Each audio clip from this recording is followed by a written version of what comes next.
Welcome to our channel. Today we how to deploy webinars with Zoom detailed guide step by step clearly. To deploy webinars with Zoom, first, ensure you have a Zoom account with webinar capabilities. Log into your Zoom account through the website. Navigate to the webinars section located in the left-hand sidebar. Click on the Schedule a Webinar button. Fill in the title and description of your webinar in the designated fields. Set the date and time for your webinar, including the duration. Select whether you want to make the webinar a recurring event if applicable. Choose your preferred registration options, including whether attendees must register.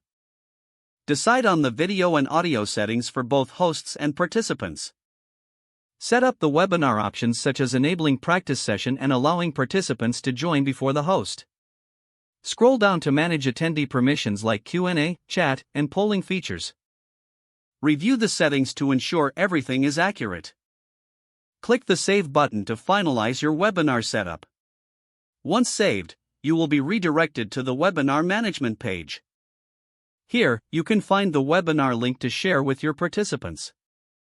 To promote your webinar, copy the invitation link provided.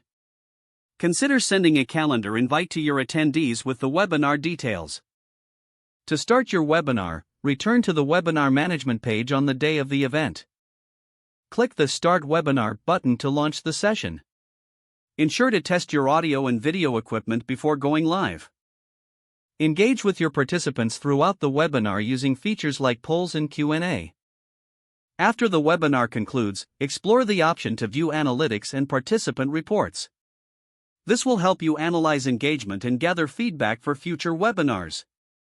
Consider recording your webinar for those who couldn't attend live. Upload your recording to your website or other platforms for broader reach.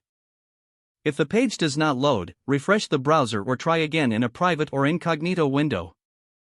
Make sure you are using the correct email address, then retype it carefully to avoid small typos. If your password is not accepted, use the reset option and create a new strong password you can remember. Don't forget to like this video and subscribe to our channel for more step-by-step tech guides.